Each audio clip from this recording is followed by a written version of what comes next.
We're going to hear from Andrew Connolly, who's the director and co-founder of Kingston Pound CIC.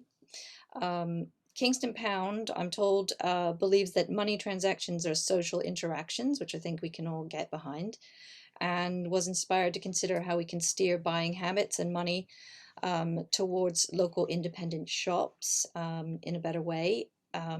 It also asks people to put money behind the idea of shopping local. So I know Andrew is with us, so I'm going to welcome him and ask him to tell us something about his project and how it took shape. Thank you very much. Thank you. Can everybody hear me? Yes. Good. It might be worth just to give you a bit of history as to how this project started.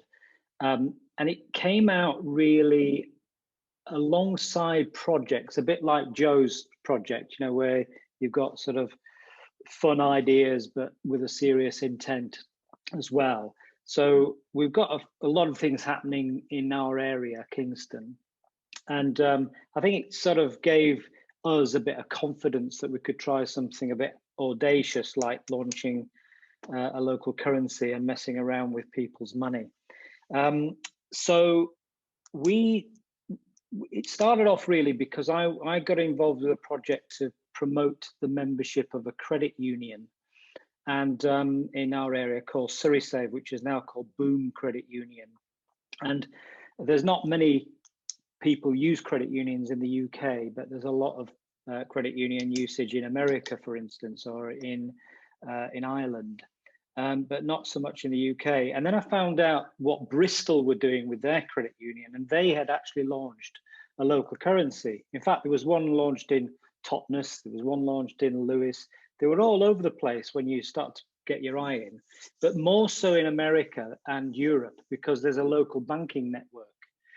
And the reason why that's important is that when you're trying to get people to use a local currency, you need to have a way of creating a system where there's no blockages. You need to have some sort of financial plumbing so that people don't get stuck with a load of notes or a load of Kingston Pound vouchers or whatever you want to call it. We actually are electronic, and we trade via an app. Although we have notes in circulations that are just about to come out of circulation. These wonderful things were designed by the university, and they are now end up being sold to collectors all over the world. So they don't actually help our project, except for it just sort of reminds people that we're around. And I guess it's part of the idea of trying to develop some sort of circular economy, try to tap in and sort of link in with other projects like the transition movement. I know that I've spoken with Marilyn Mason, who's here somewhere, and in Kingston, and the idea of reducing business miles, because if we can get people trading with Kingston Pounds and those businesses also trading with each other, then instead of using a printer in Liverpool, perhaps use a local printer. It potentially saves travel and delivery miles and all that sort of stuff. So it sort of links in, I guess, with the idea that we can create a circular economy that is also trying to do its best towards saving the world and the environment. And so when we started off in 2012, and we basically hit social media really hard. And we just said, use Kingston Pounds because it could help this. Use Kingston Pounds because it could help that. And we basically just kept on hammering away until we got a bit of a following going. And then we trialed a note at a local food festival in 2014, and we pre-sold 3,000 vouchers. And all the people that pre-purchased the notes, we had their names microtexted into those notes. And then we collected them all back in after 2 weeks. And those notes now are going for 25 quid on eBay if you look carefully. So they're really collectible. And I don't think I've got any left of those, but somebody might.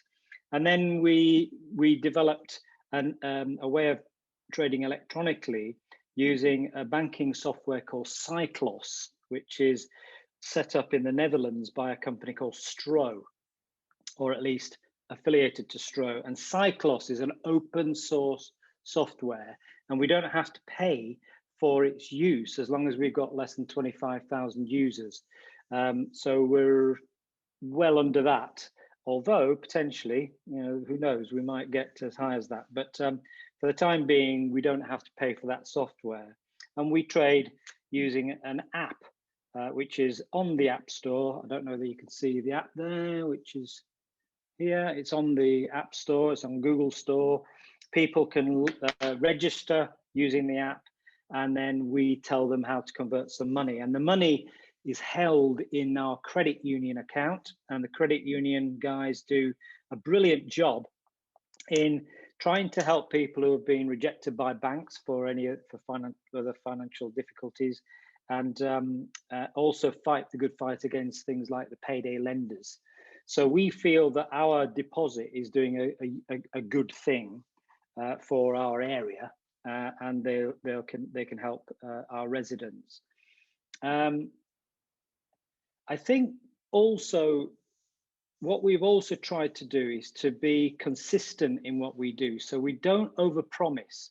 We're not run by anybody that's taking a profit. We're a CIC, community interest company, run by volunteers, and we don't have any funding.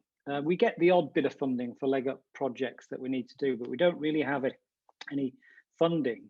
Because I didn't really want to get involved with trying to justify all that funding. Now you might think, well, that's a bit strange because you could be a lot bigger. But I think when you're talking about people's money habits, it takes a long time to change their money habits. The Visa card, when that was introduced, took ages to take off. The chip and pin, the chip and pin that we all use now, took absolutely ages to take off. And also now a lot of the younger people use the touchless, contactless, but that took a while to get going as well. So we think that as long as we're consistent, we can be around and be part of the atmosphere and habits about shopping. And quite rightly, we're asking people to put money behind the idea of that shopping locally is a good thing. Now the businesses benefit because we've got 160 businesses involved, and they get a lot of visibility because they get a free listing on our website. We do have an associated magazine called Salmon Magazine in the area, and they get free listing in the back of Salmon Magazine. They get a free listing on our interactive website. So there's no cost for businesses to be involved in this.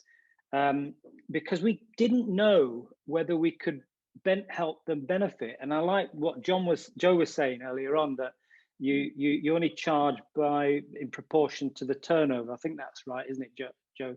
So and I felt that made sense. So we don't actually charge a membership fee, but we do charge a transaction fee, and it's 1%. So if I was to buy some coffee and a cake from a coffee place, and I spent £10, then 1% of that would be a transaction fee. But we don't even keep that.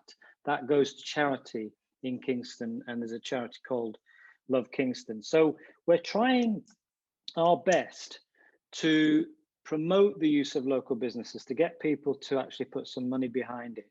But also, I think the effect we've had so far is to increase the visibility of businesses, but also increase the conversation around what money is and how important it is as part of other aspects of transition and looking after the economies and looking after the world. A circular economy. I recommend you read Donut Economics if you've not read it. That's Kate Raworth's sister, I think. I've forgotten her name. But anyway, so it's all about sort of trying to fit into that. So we work with other organizations and other projects in order that we can fit into that, because it's not just about business. It can't just be about business. It's got to be about making people smile, being a bit different. Using the app might be a bit fiddly, but it starts a conversation. Using the notes might say, "Oh, what's that?" and they start a conversation. So I think that's important, particularly if you're going to some of these pubs and cafes, because it's where decisions are made.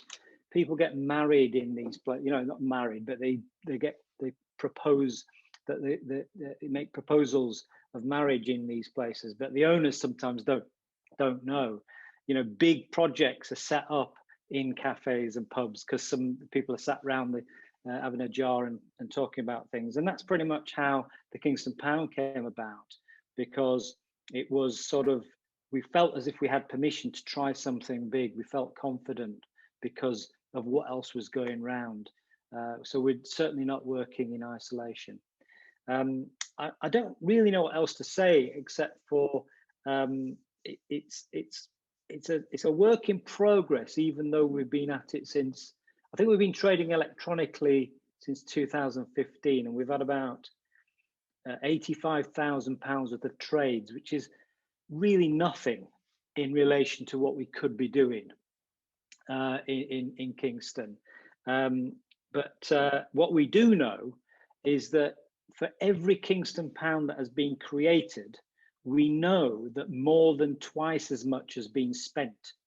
That might take a bit of getting your head round, but basically, if I spend some money with a coffee bar, the coffee bar might spend some money with a printer, and the printer gets his vans MOT'd at a community-based motor mechanic. So we followed that through. So we know that we're having a bigger impact than people have actually converted, but we're also helping promote the use of the credit union too, as well as hopefully making people feel good about other projects as well that we're involved with. So, I mean, it sounds kind of intimidating from the outset to think about starting anything financial.